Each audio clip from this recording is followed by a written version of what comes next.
سیرت النبی کریم صلی اللہ علیہ وآلہ وسلم قسط نمبر 46 نماز کی ابتدا۔ حضور اقدس صلی اللہ علیہ وآلہ وسلم نے معراج کے دوران جہنم کے داروغہ مالک کو دیکھا۔ وہ انتہائی سخت طبیعت کا فرشتہ ہے، اس کے چہرے پر غصہ اور غضب رہتا ہے۔ آپ صلی اللہ علیہ وآلہ وسلم نے اسے سلام کیا۔ داروغہ نے سلام کا جواب دیا، خوش آمدید بھی کہا، لیکن مسکرایا نہیں۔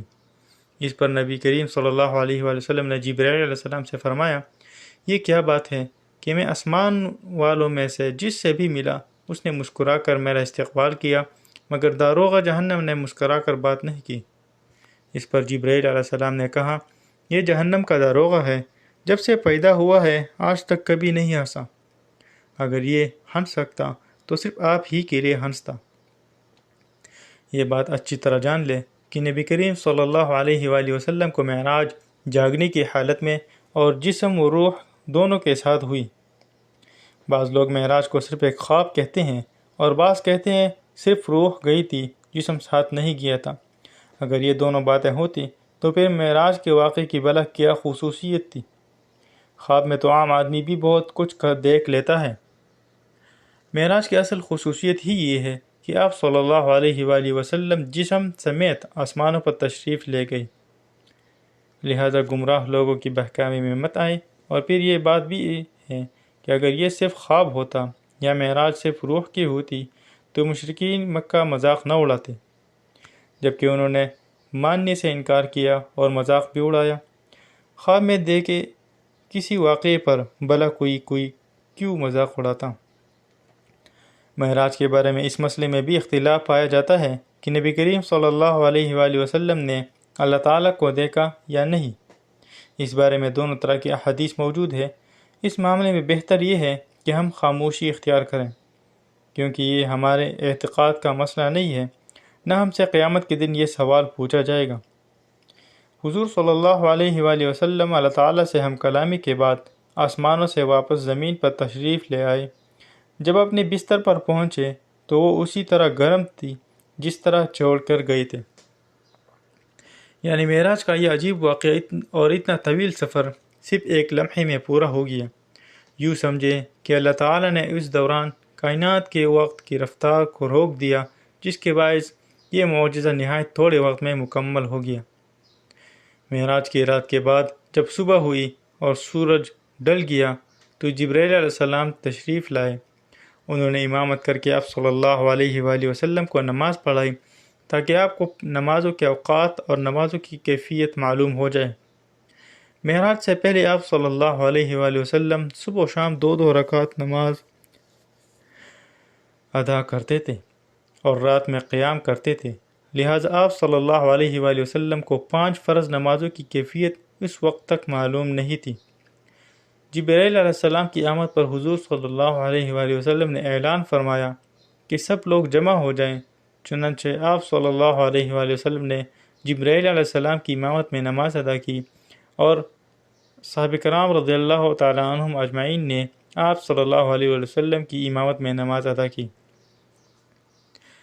یہ ظہر کی نماز تھی۔ اسی روز اس کا نام ظہر رکھا گیا، اس لیے کہ یہ پہلی نماز تھی جس کی کیفیت ظاہر کی گئی تھی، چونکہ دوپہر کو عربی میں ظہیرہ کہتے ہیں، اس لیے یہ بھی ہو سکتا ہے یہ نام اسی بنیاد پر رکھا گیا ہو کیونکہ یہ نماز دوپہر کو پڑھی جاتی ہے۔ اس نماز میں آپ نے 4 رکعت پڑھائی اور قرآن کریم کی آواز سے نہیں پڑھا۔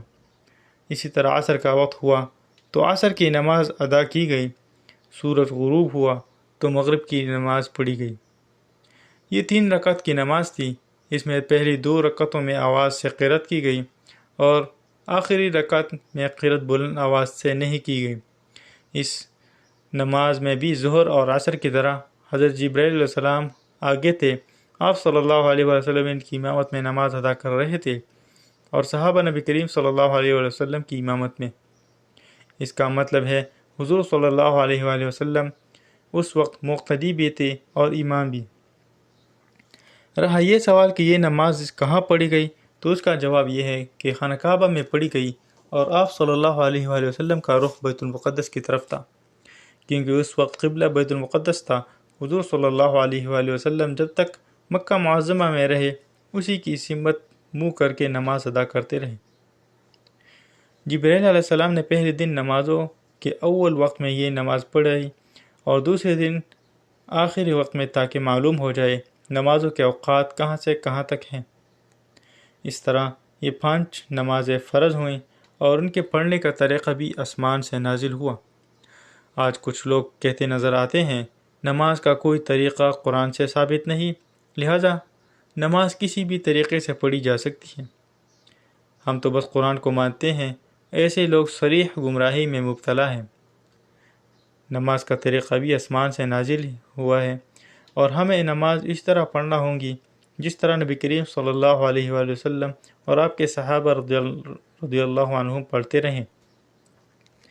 یہ بھی ثابت ہو گیا کہ فرض نمازیں 5 ہیں۔ حدیث کے منکر 5 نمازوں کا انکار کرتے ہیں، وہ صرف 3 فرض نمازوں کے قائل ہیں۔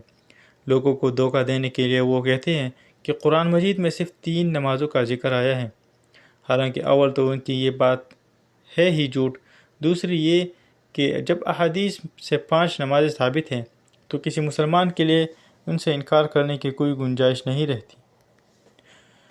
5 نمازوں کی حکمت کے بارے میں علماء نے لکھا ہے کہ انسان کے اندر اللہ تعالیٰ نے 5 حواس یعنی 5 حسیں رکھی ہیں۔ انسان گناہ بھی انہی حسوں کے ذریعے سے کرتا ہے، یعنی آنکھ، کان، ناک، منہ، اعضاء و جوارح یعنی ہاتھ پاؤں۔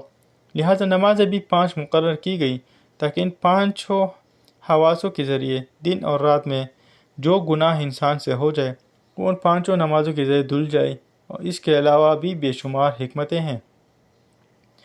یہ بھی یاد رکھیں کہ معراج کے واقعے میں حضور صلی اللہ علیہ وآلہ وسلم کا آسمانوں پر جانا ثابت کرتا ہے کہ آسمان حقیقت میں موجود ہے۔ موجودہ ترقی یافتہ سائنس کا یہ نظریہ ہے کہ آسمان کا کوئی وجود نہیں بلکہ یہ کائنات ایک عظیم خلا ہے۔ انسانی نگاہ جب تک جا کر رک جاتی ہے وہاں اس خلا کی مختلف روشنیوں کے پیچھے ایک نیلگوں حد نظر آتی ہے۔ اس نیلگوں حد کو انسان آسمان کہتا ہے، لیکن اسلامی تعلیم نے ہمیں بتایا کہ آسمان موجود ہے اور آسمان اسی ترتیب سے موجود ہے جو قرآن اور حدیث نے بتائی ہے۔ قرآن مجید کی بہت سی آیات میں آسمان کا ذکر ہے۔ بعض آیات میں 7 آسمان کا ذکر ہے، جن سے معلوم ہوتا ہے کہ آسمان ایک اٹل حقیقت ہے، نہ کہ نظر کا دھوکہ۔ الحمدللہ معراج کا بیان تکمیل کو پہنچا۔ اس کے بعد سیرت النبی کریم صلی اللہ علیہ وآلہ وسلم قدم بقدم ہم معراج کے بعد کے واقعات بیان کریں گے انشاءاللہ۔ سلسلہ جاری رہے گا، باقی اگلی قسط میں انشاءاللہ تعالی۔